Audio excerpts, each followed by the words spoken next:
Okay. We'll do it then. Episode 166. All right. It's Inane Blather. Official podcast sponsor of the Super Bowl 60 champion Seattle Seahawks. I liked that shout out they gave us during the Super Bowl. It was... Well, yeah. It was kind of expected, but... Yeah, I paid a lot for it. You know. But it's still cool to hear it. Especially when referring to a podcast where we blather inanely and discuss various... At these blood sex rituals. That's Exactly. what we talk about. Until someone tells us to. Shut the hell up, bitch. Which is usually pretty quickly, but... And you, dear listener, are along for the ride, packed in like sardines in the Dayglow-covered Merry Pranksters bus that that holds all 6 billion of you. Headstrong, stubborn, quibbling, self-centered, vindictive, obnoxious, hormonal, sexually preoccupied, evil, thieving, cross-dressing jerks. Not us, just you. That's not us. We're more like head-bonked individuals. Shut up. Yeah. We... For all those headstrong jerks, we just say... Eat your fucking slop. Please. So, I don't know. It's funny. I'm not saying I'm not feeling it, but gosh, I'm way more mellow than I ever am at the beginning of a podcast. I don't know what to talk about. I have a couple things. But, I made the mistake of opening up New York Post. And, yeah, all over the front, it's just about trans shooters. The media is covering really up sad the to trans see. shooter problem, according to the New York Post. Yeah, really sad. Another shooting. BC. Horrible. Although I did scroll further down and saw that there was a nice new article by one of our faves, Miranda Devine. We haven't read her in a long time. But one thing, speaking of your Super Bowl 60 champion Seahawks, of course, everyone's all talked about the halftime show, et cetera, the TPUSA halftime show that they tried doing instead for those weirdos that, for whatever reason, it's racism, didn't want to watch Bad Bunny, which was a great show. It was really fun. Oh, yeah. It was so fun. But, and really what more cool would you what want they out did. of a show? English. It was a show.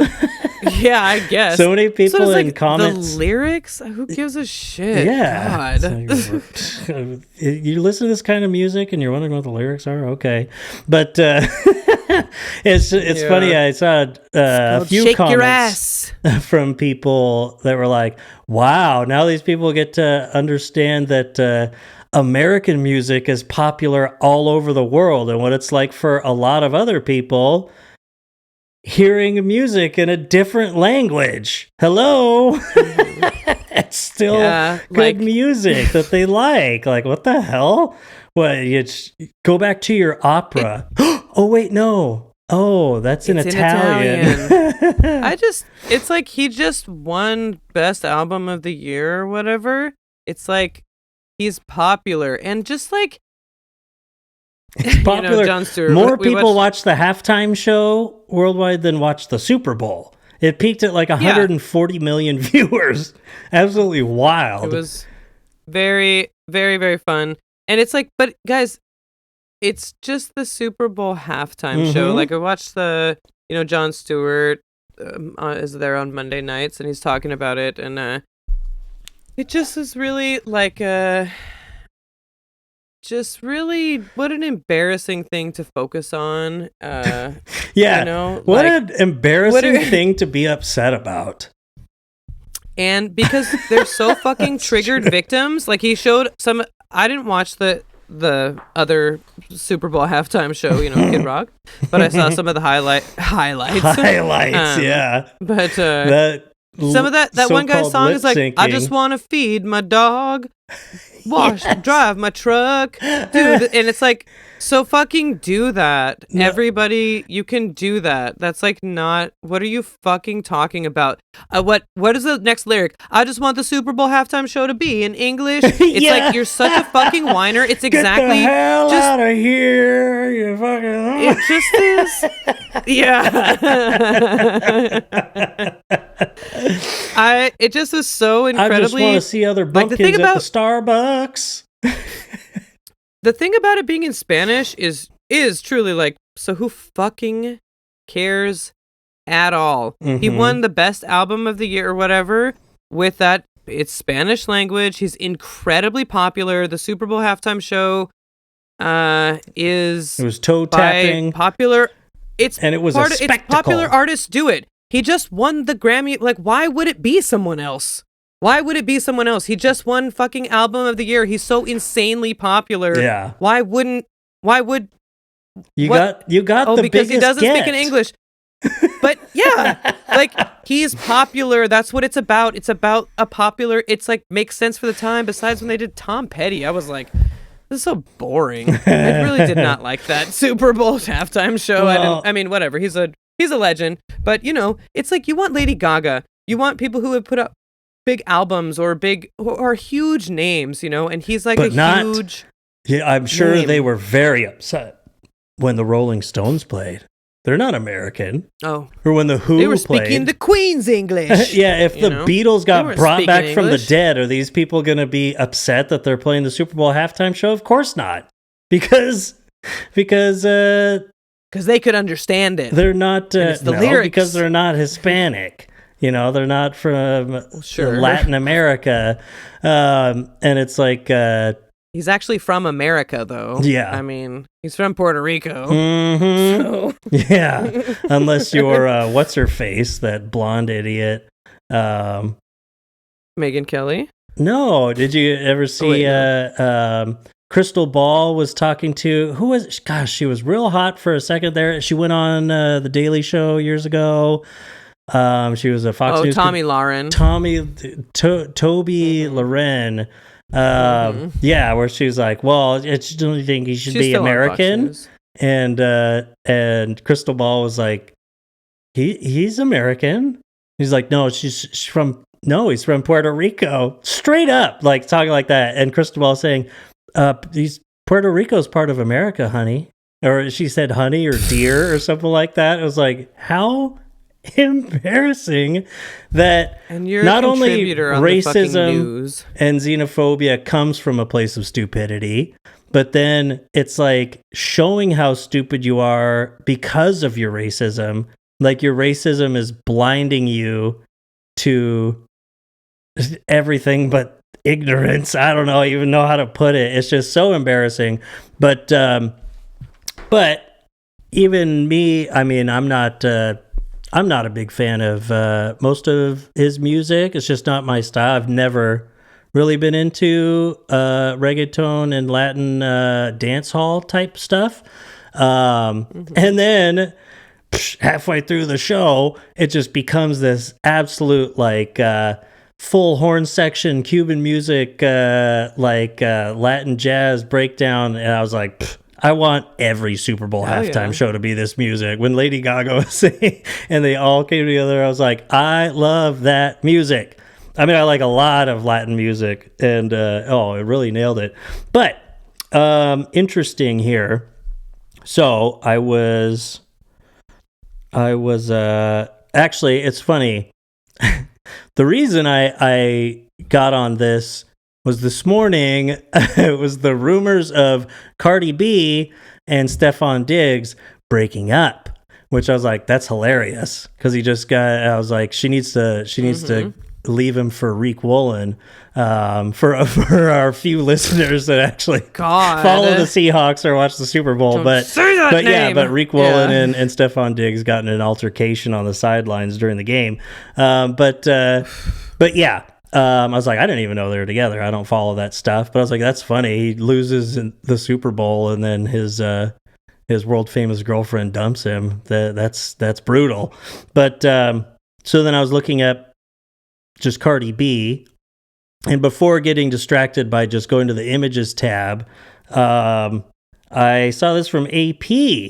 So Cardi B's cameo in Bad Bunny's Super Bowl halftime show leads to dispute on prediction markets. And just a couple episodes ago, we were talking about Kalshi. You know how it's like, it's wild. The gamification of everything, like how grossly like capitalistic it is. Oh my gosh, it's intersecting in my mind right now, like this idea. And going back to that country song from the TPUSA halftime show you were talking about, that someone, it was either on Chapo or someone in their comment section remarked that it sounded like it was country music, sounded like that it would be country music in Starship Troopers. It's like, that's or so RoboCop or something like that. Yeah, it's like God. it's like almost half satirical in a Paul Verhoeven movie. But anyway, so now I missed it when I was talking to Dad, or I turned away for 10 seconds and didn't see Cardi B. And I remember you were like, what? You missed it. Pedro Pascal was in the halftime show. Cardi B. I was like, Jessica what? Alba. Oh, man. Yeah, Jessica Alba. But I was like, oh, that's cool. I missed it. But so, Chicago, AP. Cardi B was part of Bad Bunny's Super Bowl halftime show. What she did exactly, well, that turned into a perplexing question for two major prediction markets. At least one Kalshi trader filed a complaint with the Commodity Futures Trading Commission over how the prediction market handled Sunday's appearance by the Grammy-winning rapper. Because that was a huge thing. Like, will Cardi B perform in the Super Bowl halftime show? So she was in the halftime show. Did she perform in the halftime show? Like, what did it was on when stage. It comes down to it, what does it actually mean? But yeah, let's see, blah, blah, blah. Prediction markets provide an opportunity to trade or wager on the results of future events. Yeah. More than $47.3 million was wagered on their market for who will perform at the big game. A poly market, polymarket's the other big one that I especially know with politics, futures trading, aka gambling. Polymarket contract had more than $10 million. Cardi B joined singers Karol G and Young Miko and actors Jessica Alba and Pedro Pascal on a starry front porch during the halftime spectacle. She danced to the music, but it was unclear whether she was singing along during the show, which included performances by Ricky Martin and Lady Gaga, which was awesome too. Ricky Martin, that was great. And he was, all this stuff, all this halftime show stuff that I've been absorbing or whatever. It was just a different comment section or something, but people were saying Ricky Martin, that was like, what's funny is singing all this stuff in Spanish, and the real kind of half protest anthem he was singing there, and the fact that he did like an entire album of that sort of thing. I was like, Ricky Martin's like a left-wing singer icon. I didn't know that, but I thought he was just a no. Yeah, no, he put the hair back down. Can't believe it. Yeah, I think he went to conversion therapy. No, but let's see. So due to quote ambiguity over whether or not Cardi B's attendance at the 2026 Super Bowl halftime show constituted a qualifying performance, Kalshi cited one of its CFTC-approved rules in settling the market at the last price before trading was paused, and they returned all the money to its users. They had to call it all a wash. let's see. Under the full rules, this is one of their spokespeople. Singing and dancing counted as a performance, but just dancing in the background did not. In the as-broadcast performance, Cardi B was dancing and mouthing words to the song, but it was unclear if she was singing. And it's just like, where are we? What are we doing? What are we doing? What are we doing, guys? Let's see. But it's just crazy that, like, it's so funny that all of this hubbub about the halftime show, and it's out of all people, I just think it's hilarious that it's Cardi B. Cardi B is the impetus for a complaint filed alleging that Kalshi violated the Commodities Exchange Act. But with how it resolved the Cardi B contract, the guy who filed it and is filing suit is seeking $3,700. Wow, you put a bit of money on that one. Didn't he get all his money back? Yeah, but he wanted to win the bet. And it's like not just bets. Bro. You're doing futures. You're doing like futures trading. So then it depends on like the price of the. I don't know. They have to settle a price that it pays out at and stuff. Kalshi reported a daily record high of more than $1 billion in trading volume on the day of the Super Bowl. An increase of more than 2,700% compared to last year. Yeah, that's what all I can think of is like, we're all just giving up, is what it is. This is the only thing, everything. Just AI and gambling. Life, like you're making money. Life itself is just like vaporware at this point. We don't do anything. Like what is it that you say you do here? I don't know. What do any of us do here? Is we're just propping up like a fucking Ponzi scheme at this point. Is how the entire economy's working. It's all AI and gambling. Yeah, that's... Yeah, the season long... We used to make things. We used to be a country that made things, not to be a boomer, but... Yeah. No, it's true though. It's like, it's not a boomer thing. It's like maybe an economic historian kind of thing. What are we offering to the world here is what I want to know. Like, I mean, we're in some trouble here. We only make the weapons and money. We make money. What if world peace is achieved? Heaven forbid. It's like... what would that do to our economy? Exactly. Oh, yeah. Yeah, everyone should check out... oh my gosh, I'm doing so bad with names and stuff right now. Overzealots, his video on NATO that just came out recently. And yeah, that real motivation for keeping wars and Cold Wars and all those going. That's, I mean... If you look at, NATO pretty much has started the Cold War and has been steadily driven by investment in the military-industrial complex. But, yeah, it's all, we don't make anything. Yeah, we don't have any future. We're literally trading our futures. It really is like, what is our plan here? We're so fucked in America. It's so sad. Like, what politics. What a bummer of a time to be here. It's like, what is gonna change? Are we gonna? Oh my god, what is this gonna turn into? Like literally civil war? Like breaking up into different countries? What is this gonna be like? Bosnia, Herzegovina, Czechoslovakia? Like, some of these things where it's like, restructuring happened after we were born all across the world. I mean, civil wars and changing of countries and all this kind of stuff is like, that's so annoying. Although half the time that stems from us.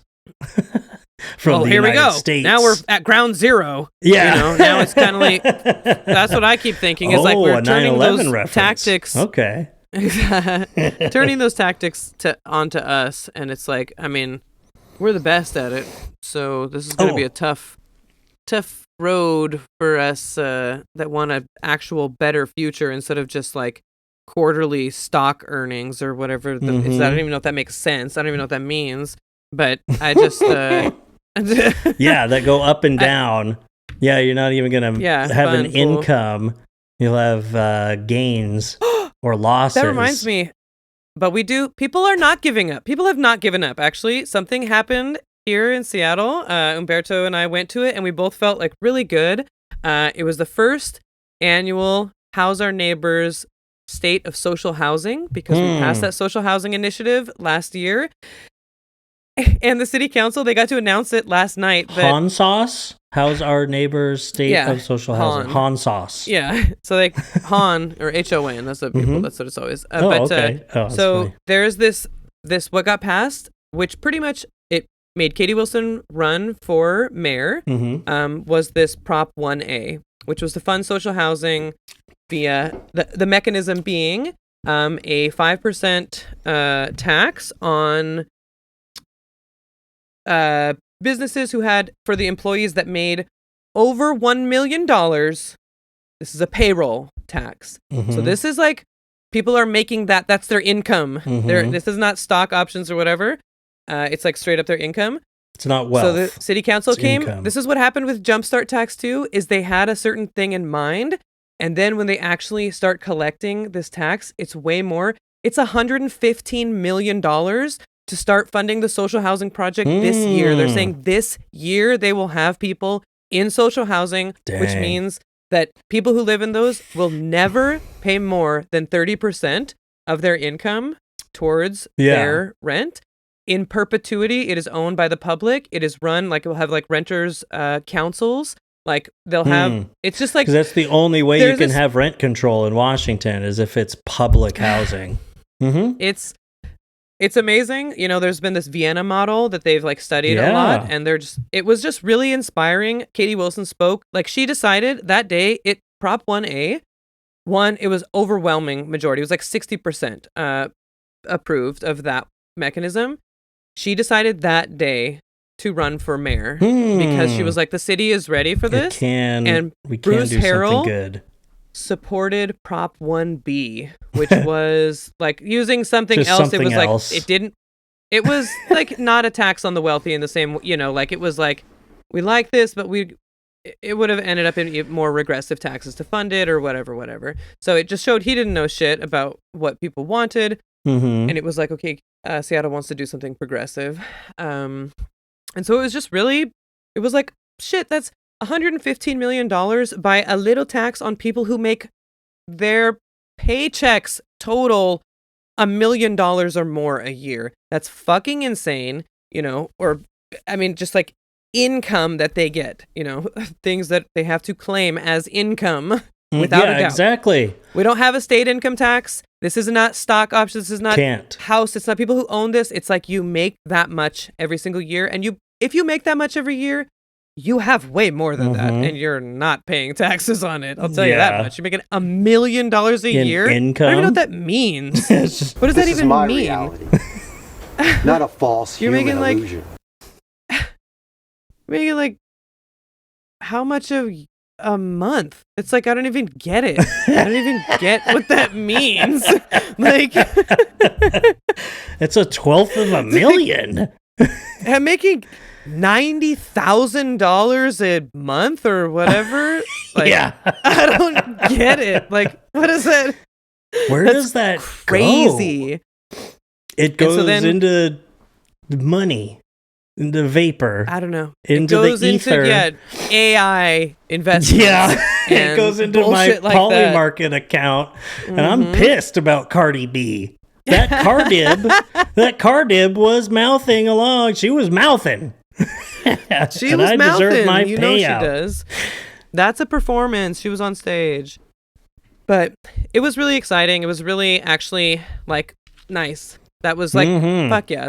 And they were like, you know, there's gonna be setbacks, but this is a big goal and we're here for it. And it just was really like yes, nice. Thank Fucking God. doing something. Like, So- and this year, people are going to be like, like they were saying that, like this year, Mhm. we're going to have this money. We're going to get people into this. And that's a it's city mixed income levels. payroll It's- tax. Yeah. Okay. Yes, it is. And so then Hmm. people are like, everyone's like, oh, big business is going to leave. And it's like, fuck them then. Get them out of here. That'll drive housing prices down. Yeah. So social housing you doesn't get have to be such an emergency. Someone else can step in who actually fucking cares about the community of Seattle. So Exactly. We'll get by because we're here. We're here for it. And if you're not, fucking leave then. Mhm. We don't fucking want you here. If you're just going to be a drain on If you don't like it? It was just really... mm-hmm. Exactly. Katie Wilson gave a speech at it. It was held at the, over where Humvee works, and it just was it was good being out in the community, all these community leaders, and people feeling really optimistic about Mhm. about Just that, like about after she tackling won. this huge problem. Mhm. Yeah, and she's like doing it and like, really oh yeah, she's just been really trying to expedite shelter also, because it's like housing, definitely we need that. That's like Yeah. long term, and shelter for right now because It's an embarrassment of just West Coast liberals in general. Like big city, yeah. the housing problems overall, which it's like that so many of them just don't like accept that it's housing cost is what leads to homelessness. It's not about whether you have open air drug markets or whether you have even something like enough shelters or these programs and this and that. It's like where rent goes up, homelessness goes up. That's just the way it works. That's how it goes everywhere. And comparatively speaking, that's why in some of these large cities, like it's not like like you said, Seattle has a tenfold problem compared to like New York City. And it's because this overall like wealth inequality there, from where normal people are living to the rich, is just such an enormous gulf. It is bad for the economy. It's bad for everyone. It's not good for anyone. It's not even good for those rich people. What does it do for them? Like they just have, gives them the confidence to go to Epstein Island. Yeah, God. They just have more expensive property. That's it. And it's like, and even for them, it's like, well, then you're paying more taxes. No one wants this. Like, I don't think you're gonna abundance your way out of it either. It's not the issue. And it's that housing is a human right and it can't be commodified, and that's something like social housing and stuff. It needs to be treated as a public, like, good. Like it's like it has to. It's like a foundation of having a society. Is like people are entitled to it, and we have to structure our society around making sure that people's like there's a couple basics, and shelter is definitely one of them. It's like food, water, shelter. Okay, we are entitled to those because we die without them, and it's just true. It's like you have to have. The magic bullet to end homelessness is to give people homes. Steve Miller Band said it. How's the people living on the street? Finland just did that. I mean, they just do that. It's like, yeah, you give people homes, and it's like, because we should want more than just fucking shelter for people, right? Like, aren't we kind of like aiming a little bit higher? And that comes back to, no, we're not here in America. We're just a bunch of corporations greasing up and fucking teenagers in front of each other. Like, it's just, they don't care. It's like Trump say they don't care at a level never before seen. Literally, it's like, why would we think about the future? Then I'm thinking about this 14-year-old, ew, she'll be older then. I don't want to think about that. I want to think about the right now Gross. while she's 14. I have to think about you know? future teenagers. That's too abstract. know. They're teenagers No, right just- here. It really is like, what are we doing? Like, what is Congress doing? What are any of these motherfuckers like? But what it really made me think was what we're doing, and like what How's Our Neighbors was saying, what they're doing is talking to other cities all across the country. You know, they're talking at a smaller level. It's like the federal government has essentially like abandoned us. You know, they are pretty much, there's a lot of That's stuff that they do that is not when useless. not The post office, purposefully blah, blah, blah, blah, blah. antagonistic. Yes, like they have abandoned progress, so that will have to come from, like, they're not big thinkers. I mean, and it always does start smaller and like grow from there. But sometimes you have people who want to get shit done and have like a vision, and you know, like there are some people who in the federal level, these big, or the Senate, you know, Congress, whatever, it's like that have like, you know, that want something for the people and are doing this and doing that. And it's like, we don't have that in No. federal politics. When we had it, Bernie's going to die. And that's just kind of, I don't know what's going to happen to healthcare, top 1% or whatever there. We have to come together at our city level, at the state level, you know, coalitions at that level, because there is nothing from the federal government that in the foreseeable future is going to be. Yeah. Oh, yeah. Little communal. And like social, like Yeah. society. Yeah. Yeah. Communal and societal. Yeah. If you can kind of combine that with the economy, you know, since that's so important. Oh, write that down. Yeah, the social economy. And like no big, you know what the federal government should be doing? Some big infrastructure projects so we all get super fast Wi-Fi. So we all have super clean water. So we all have like these huge things that then states can kind of expand on. But like, what are they doing? Like, what is the federal government, like, what do they, I know that there's grants and there's money and it is a huge impact, like having some cuts and stuff, like the money. But again, you know what I just want to find a way to reframe this, that it's like, that's not federal government's money. That's actually my money. That's actually your money. That's actually our money, and we deserve it. Use it when you need it. J.G. Wentworth style. That's what these taxes are for. Because even the people with lots of money, that's also our money. That's the thing. Oh yeah. All of the money is all of our money, and for all of us problem with to have what? Wealth inequality with billionaires and stuff is that they're just hoarding our money. They made their money because it was taken from us or given by us. But it's like you give money so that something can be done, something can get made, something can happen. And when it all comes to a dead end, and they're just, you know, smog sitting on top of piles of gold and rupees or whatever. Is that the name of the dragon in I was going to say Rings? That's pretty good, Doug. I know you're not a big LOTR fan, but yeah, Smaug is just a fucking dragon sitting on top of all the riches. It doesn't do anyone any good. It's like, and it doesn't seem very comfortable to lay on either. Yeah. You know what? And I guess it's like, and just I guess they'd be like, well, I mean, right wingers are straight up like, the government just has to provide a military. That's their only job. That's what they do. And it's like, is it? So then why are we paying so much taxes? But then it's like, so every state's going to do it different. So are we a country?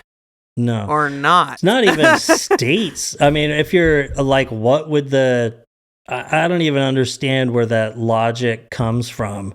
When it's like, so it's okay for the state to do it, but not for the federal government? Like, why? Why is that your line? It's like, if you're going down this libertarian train of logic, it's like, you think that whatever his fucking name from ChatGPT and Jeff Bezos and Peter Thiel, since they have the money that through the free hand of the market, they're going to be helping provide roads and schools and hospitals. No. Yeah. It's like that's already them. happened. There's company towns, and it's not good. It's not a good outcome for anyone involved. Like, this has all been done.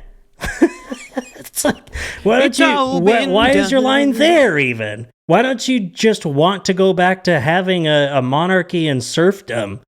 Like, what's the... where? They're like, we do! Yeah, some of them. Okay. Well, it's like, yeah, Peter Thiel thinks so, because he thinks he should be the king. A benevolent king. Yeah. But... King Teal. We do have some very smart people on the right, though, like Miranda Devine. That's what I'm and thinking. our Maybe we could read this out Trump. loud. I don't know if we're looking at the same thing. About, it just made me, because it's like Miranda Devine.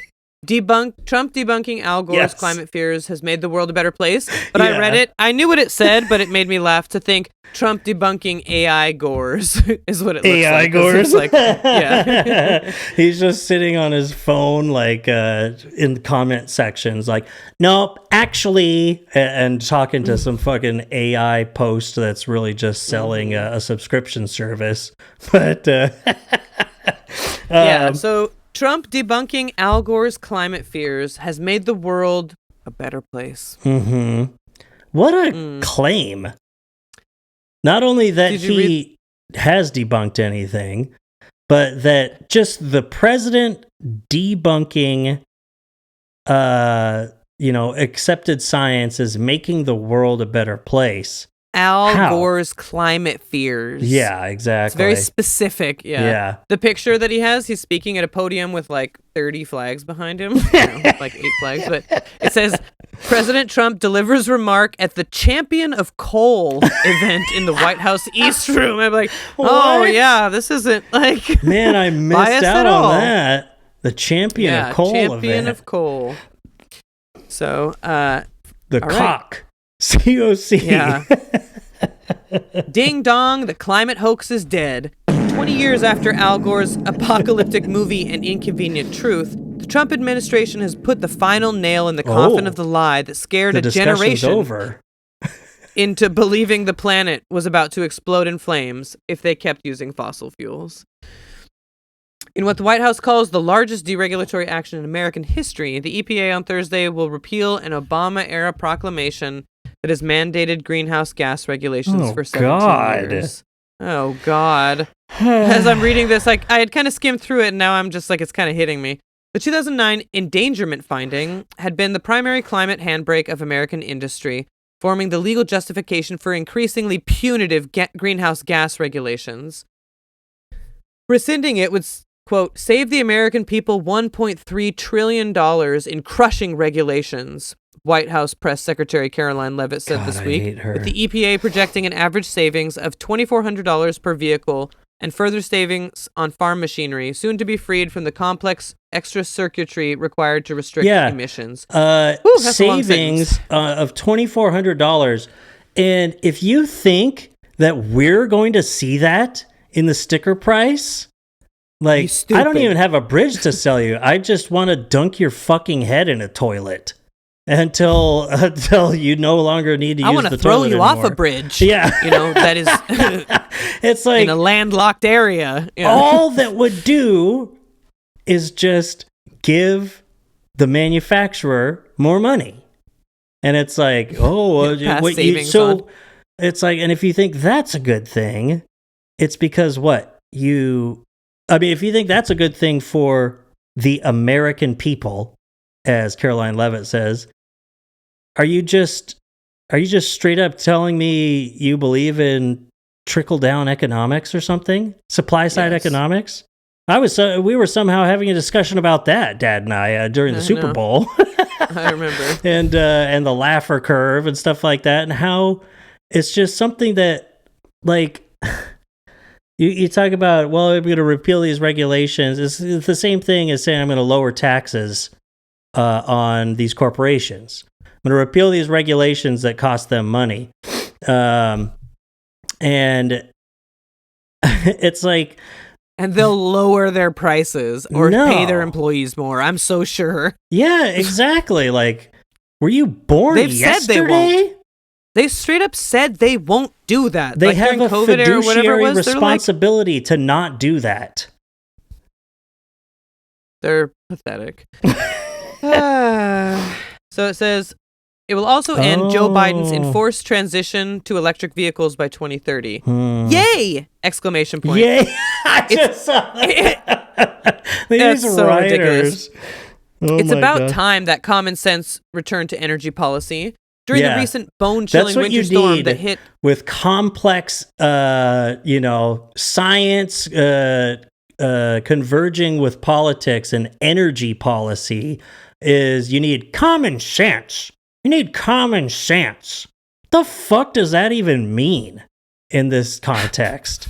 What are you talking It's about? like- Well, because during the recent bone-chilling winter storm that hit 200 million Americans across more than 35 states, it wasn't wind and solar that kept the lights on, but fossil fuels. Huh? And it's like, yeah, because you guys don't do any investments into green energy, for one thing. What are you talking and it's about?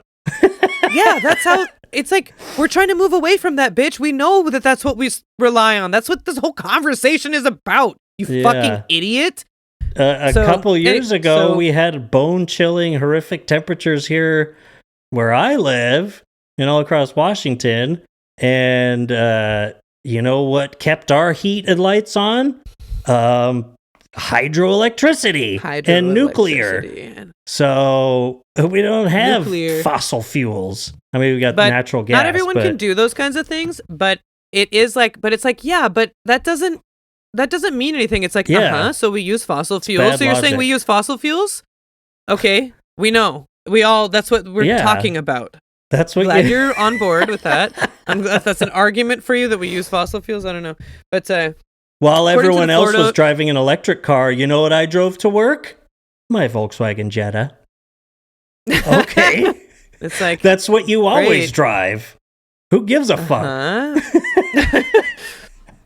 According to the Florida Municipal Power Agency, 90% of power generation in the country at the height of the storm was natural gas, coal, nuclear, which is or clean oil, energy.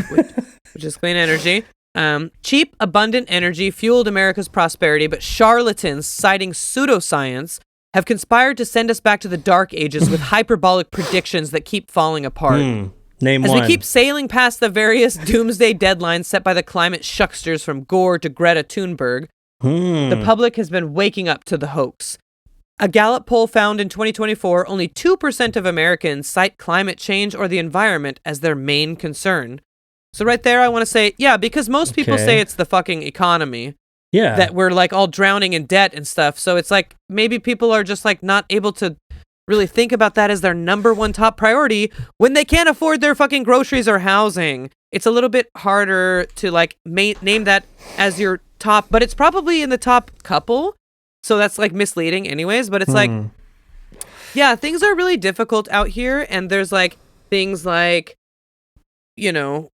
instability, housing instability, increased like immigration type of bullshit stuff. Like, there's like a lot to be worried about. So, Yeah. what does that matter? The world is But- on fire, not just because of that, but everything is crumbling around us. So, like, hardly anyone, just a few million people, cite this as their main concern. It's like, because as their number one, that would people be like, feel this is my number one. People Yeah. feel like they have to get out of the burning house before they worry about, the effects on their insurance premiums. It's like they're it's like both we're kind of in the middle of concerns, something. but Yeah. It's telling that green activists have been relatively silent in the face of a full-scale assault by Trump and his cabinet on climate shibboleths what? the past Sorry, year. I'm opening the stuff about that Gallup poll that she's talking about. Yeah. Number one, Just to I make- think number one issue in that one though is 2024. This is immigration, which is embarrassing. Yes. So embarrassing. Let's see. 6 issues worrisome to majority of Americans. Oh, no. Okay, that was just, I was looking at an overview. As part of its environment poll, 14 different issues, which have been tracked regularly since 2001. 55% of Americans who worry a great deal about inflation. Duh.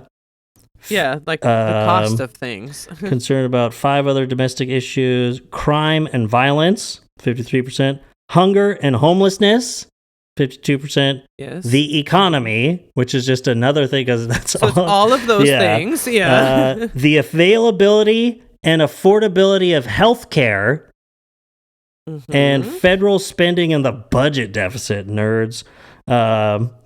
Yeah, Dad, I'm calling you out.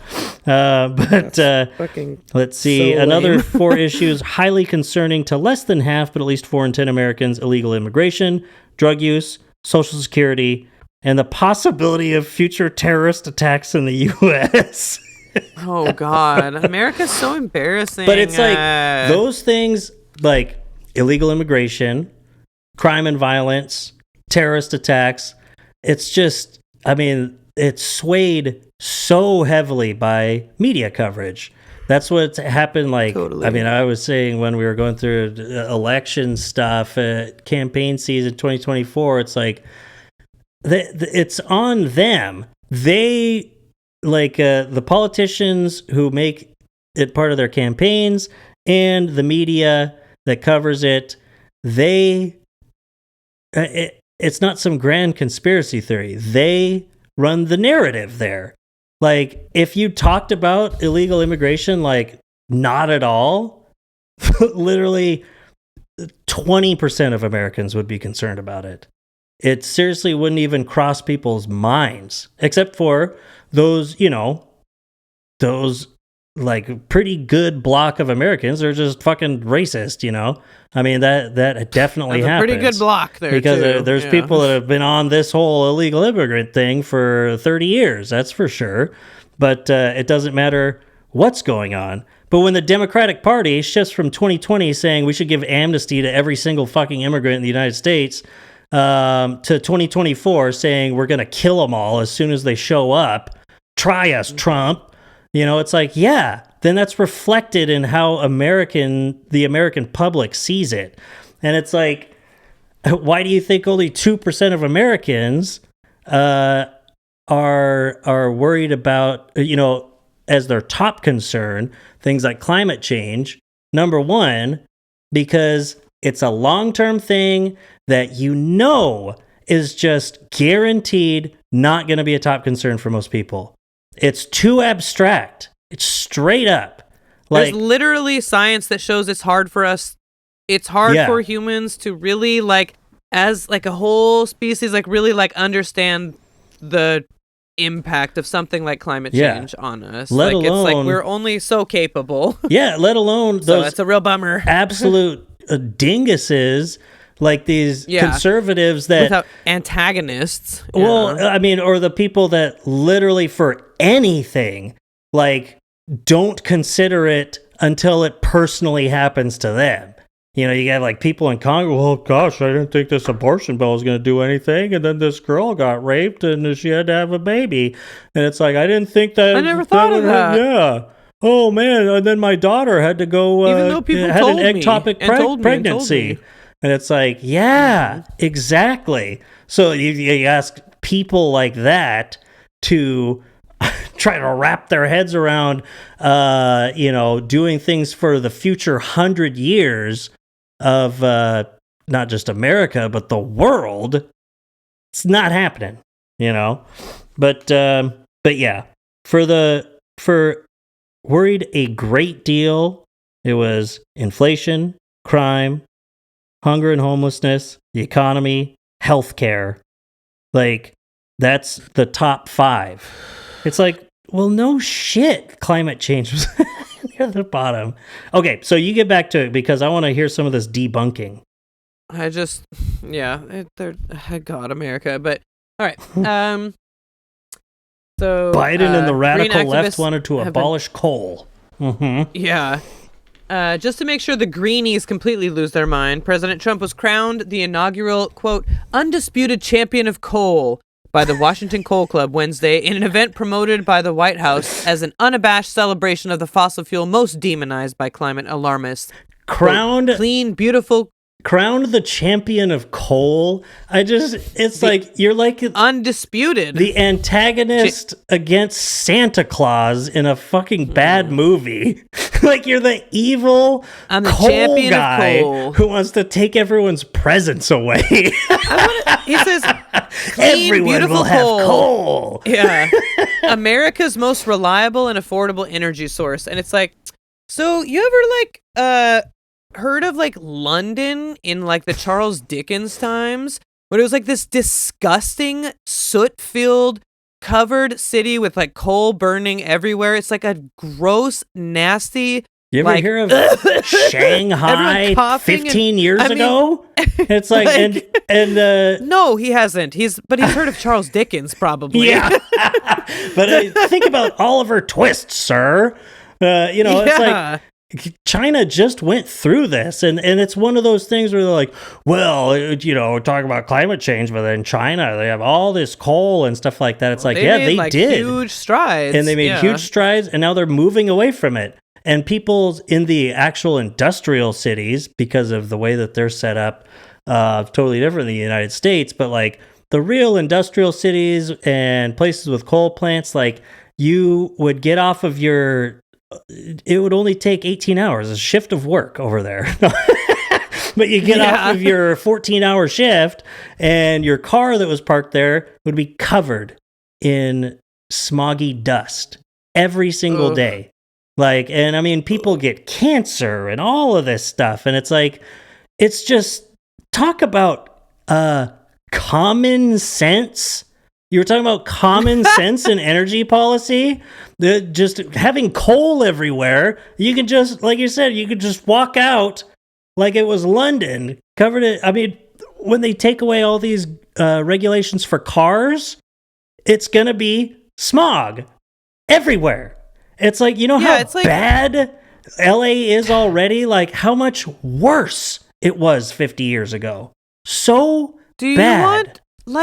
you want lead back in our gasoline, and you want people just breathing in lead? Mm-hmm. Do you think that that's like an unnecessary regulation? Like, all of this. Trump wanted to bring back asbestos. All of this, like, marketplace of ideas. It's like, this has actually already been talked about, and it's been refuted. It's already and we've been moved tried. On from it. You're just fucking stupid, and you don't get it. It's like your marketplace of ideas about race and stuff like that. Yeah. We've been over that. That's like We're past a lot that. of years back. We Catch up. We've been talking about this. What are you talking about? You're out of your element. Literally, Donald Trump. You're like a child who walks into a movie. You have You're out of your element. It is. And you it's start off with a blather? We're moving forward because there's better ways to do things. I just don't. Some people are just fucking stupid, and I just don't know what else to say. It's like, I don't know, these white men that ate asbestos and drank lead pipe water or whatever. Maybe it's not their fault. Whatever. It doesn't really matter. Back to me. when They're all I was a fucking kid, stupid. we drank lead and ate asbestos. And but look at me, I'm stupid. Look at me, I'm president. God. But he said, let's see. I like that he jokingly decreed that, quote, anytime you mention coal, COAL, it has to be preceded by two words, clean and beautiful. I don't know if that's a joke. It's Donald Trump. It's probably like literally every time someone in my administration mentions coal, they have to say clean and beautiful coal. It's like his decrees aren't joking. And that's like I don't get. It's like, it's a stupid thing to say anyways, but he Great lauded, his rapid fire deregulation moves as the administration's secret weapon in his war against the war on coal. Beautiful. We're fighting two wars here. You got the war on coal and then the war on coal. Yeah. What a moron. Biden and the radical left wanted to abolish coal. Mm-hmm. Trump told the assembled group of coal miners in hard hats and high-vis vests in the East Room. Wow, what an talking about- opportunity. Oh, I know. Yeah. Got an aluminum smelter coming in, first time in 50 years. It's like, I want us to make things, but I don't want us to make things that we made 50 years ago. Yeah, You know? that's the thing. Like, so you're supposed to be kind of moving on up. I was thinking about that. Yeah, like, what are we're getting close to not contributing much. I feel like China's really going to take over. You know, we do a lot of, like, healthcare stuff is something that we do, a lot of, like, research and crap like that, like some high-tech things. But I feel like we're kind of falling off on that, too. Like, we're kind of just behind the times. Should all China's be supported by the federal government is why. And China's like, that's all we do here, over here in communist country, is everything is the government. You're in and commie we are, country. That's how they talk. So it's, yeah, commie country. I'm Chinese over here. Where have you been, Natalie? I want to say that, okay, so there's this sentence. Well, because China also has a plan, as we've said before. But, okay, so this over here. Net zero policies adopted. Oh, I'm just going to read it exactly like it says. Net zero policies adopted by in Europe, Canada, and Australia with their blind reliance on wind and solar have failed. Citation needed? No, this is the New York Post. You're gonna. This is the citation. And the huge new demand for power by data processing centers underpinning artificial intelligence and the climate fiction. Oh, add the new. And the climate fiction has been impossible to sustain. It's like. Yeah. Wait, what are you? But that's we don't one of the want problems. that. No one wants that. I don't know what are you talking about there? Like, that's part of the climate change problem. It's like, well, we're not going to be able to, it's like with all this climate regulation, we won't be able to build these data centers because they need all this water. And it's like, yeah, because you need all this water and it's bad for the environment. That's what we're yeah. What are you talking about here? I don't think we're talking about this, or we are talking about the same thing, but you're not. Common sense. I don't get where you're coming from, honestly. Yeah. You need to explain again because you're a really bad and stupid writer. Yeah. It just really I looked ahead a little bit here. Bill Gates. I'm surprised. So she brings up Bill Gates. I'm surprised she doesn't say climate activist and Epstein associate Bill Gates. Yeah. Which is, every time that name is mentioned, it should be preceded by, this is my decree, by Epstein associate Bill Gates. Same thing with Trump, but, that should be Epstein's best friend, Donald Trump. Yeah. What is... You know what I want to say, though? About this, on this Epstein subject, all this Epstein stuff I've said in the past, I was like, what? These guys are just...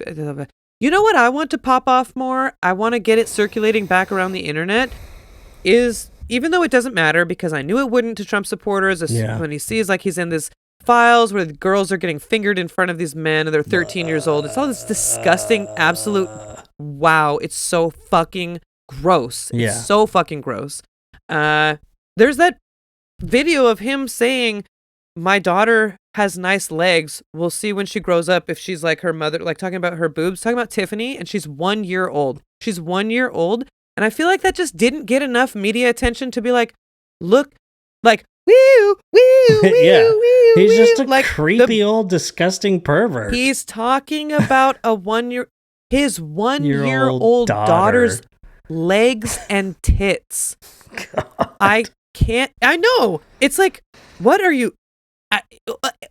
that's one that I just want to, it's like Epstein, whatever. I know that he's a fucking pervert. That to me, I'm like, I just want to get that going around. Let's just remind people that there is a video. He said that, and not like a hot mic. Thing it was that he in said about an his interview. Daughters. Yeah.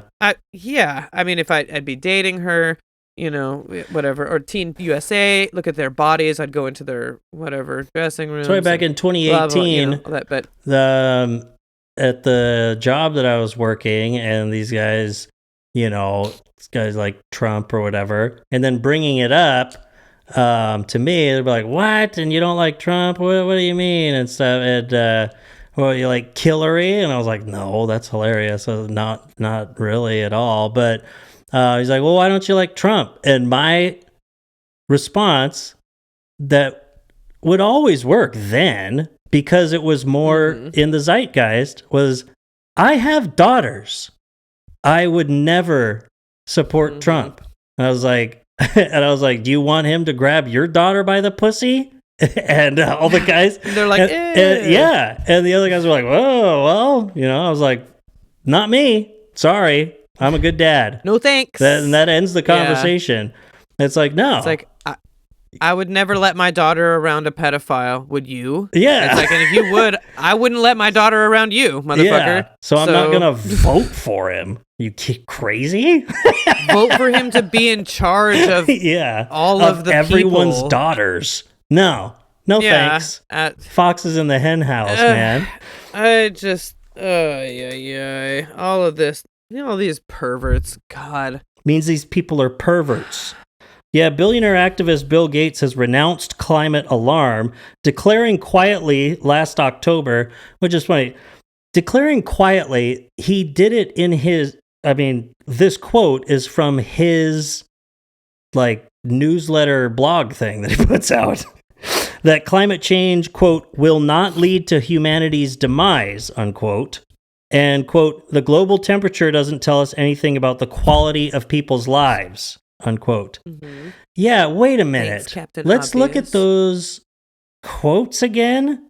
Number one, the global temperature doesn't tell us anything about the quality of people's lives. Yeah. She says Captain Obvious, but it's like, exactly, because he's talking about something else, you fucking moron. He's not. It's like he's not saying that there's more climate change to isn't it. a problem. I'm reading this. It's from Gates Notes. I guess he puts this out. I don't know how often, but see, she's making us read Gates Notes. Yeah, this bitch. Fuck this. I hate Bill Gates. But even this, it's like for the very top lines, summaries of this edition of Gates Notes. Climate change is serious, but we've made great progress. We need to keep backing the breakthroughs that will help the world reach zero emissions. But we can't cut funding for health and development, programs that help people stay resilient in the face of climate change, to do it. It's time to put human welfare at the center of our climate strategies, which includes reducing the green premium to zero and improving agriculture and health in poor countries. This is what you're pulling from. He didn't denounce, what was it? Let's see, quietly renounce climate alarm. He's talking about focusing on people. Even this piece of shit, Bill Gates, saying he's a pedophile. Climate change will hurt poor people more than anyone else. But for the vast majority of them, it will not be the only or even the biggest threat to their lives and welfare. The biggest problems are poverty and disease, just as they always have been. Understanding this will let us focus our limited resources on interventions that will have the greatest impact for the most vulnerable people. And it's like, yeah, you don't need to force people in developing nations and poverty-stricken people to reduce their carbon footprint. It doesn't make sense. And it's like, now that you could say, thanks, Captain Obvious, but that's not what you're talking about.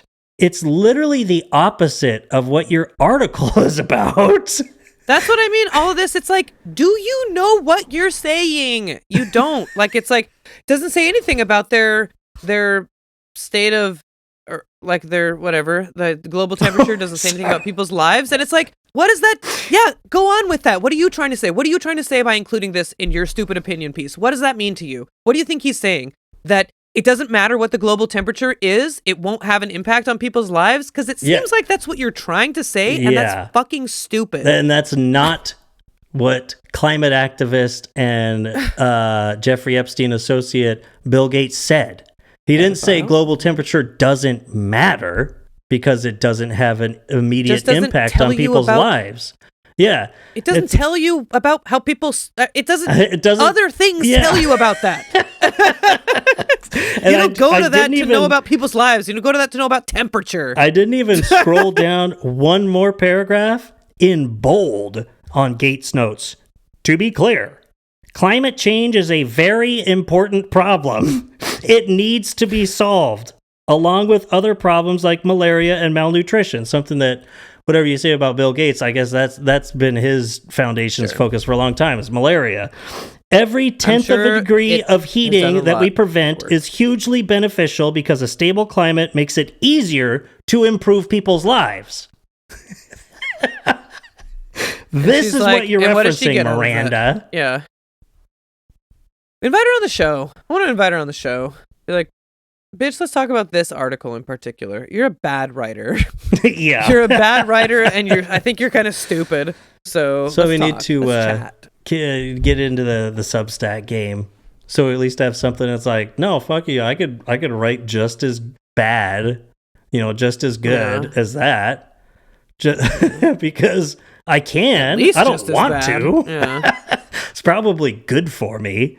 I just started making my kid start writing things every day. But, a little fascist! Yeah, exactly. Making her. No. Yeah, and then I woke up in the middle of the night and she was just standing over me. She's like, I'm trying to think of something to write about, Dad. I mean, she looks like a demon because she is. I'm sorry. Go ahead, Doug. Okay. Well, we'll call it quits. Quits. I appreciate you hanging out with me. This guy we're looking for is a scum-sucking, motherfucking, ball-biting death machine. It really warms my heart as a ball-biting death machine. You call that a death machine? That barely killed anybody. That barely killed anyone. Boo. Yeah. Poor it's a good Leonardo pull from da Vinci. He was He so sure was stupid. Yeah, he sure was stupid. Oh, man. This is politics. Well, Miranda Devine of the New York Post. Guess Miranda? what? We just talked to your smart fridge and it told us you're ugly. You just got smart fridged. Exactly. Okay. Shout out Love you. to R.M. Brown for inspiring us. Head bonk to individuals. Mm-hmm. That was a really nice one. Thanks, Inane Blather. Oh, I need to throw it in. We could do it. Because I thought of it 40 minutes ago. We were talking about just the vaporware of the American economy, how we don't make anything. And I need to look up it just kept reminding me of It's Always Sunny in Philadelphia and Frank Reynolds going back to his company where he made millions of dollars, and it's like, and Charlie asking him, and he's like, well, what do we make? And he's like, money. He's like, well, how do we make it? By making money. And that's like he's like, what are you talking about? We make money. Pretty much. Is like his entire thing. I just saw this. Suicide is badass. And I was like, no. Frank Reynolds. Yeah, that's right. So Rank Reynolds. Rank. He's rank. Mm-hmm. All right. Shout out to everybody. Yo, yo, yo, yo, yo, yo, yo, yeah. There was a monumental retraction in Nature magazine about the economic commitment of climate change. So this is what she should have led with. Yeah. But we'll look it's into like that next week. Oh man, I read about that and took it to heart. Yeah, I'm sure all these readers read Nature. That's like extremely prestigious, actually, magazine. Yeah, which is why they retracted scientists that. So. Yeah, they have a very high standard. I've helped actually scientists submit papers to that publication. And the New York Post not having similar retractions isn't because their standards are lower, it's because they're always right. Because they don't have any. Oh yeah, that's right. But it's interesting also to not lead with that nature thing and to not hyperlink it at all. I thought that was weird too. Yeah, so I'll have to look into that. That's an actually interesting story, you know. And it's the actual cross between economics, legislation, and climate change, science, etc., etc., etc. But it's a little highbrow for Miranda. Miranda? You don't get that because it's from Sex and the City, but someone Miranda, does AKA You big dildo. Divine. For people who know it, this woman on Sing It If You Know It TikTok probably, she does. That's Steve, right? Steve that Miranda's with in Sex and the City, and he's always like Miranda, like Miranda. Yeah, I never watched that I don't show. know exactly. I missed a lot. I missed a lot not watching it. So you're missing that. Okay. All right. Bye. Shout out Aaron Brown. Shout out man. Shout out to Nay. Hopefully catch you on the next one. I hope. And shout out to the Seattle Seahawks. Ooh, A new we dynasty said we'd give you a shout out. You're welcome. Yeah. I saw Mike McDonald at the parade, and Sam Darnold and Richard Sherman was there. Awesome. Oh man, it was awesome. Okay, love you. Okay, love you. Bye. Love you. Bye.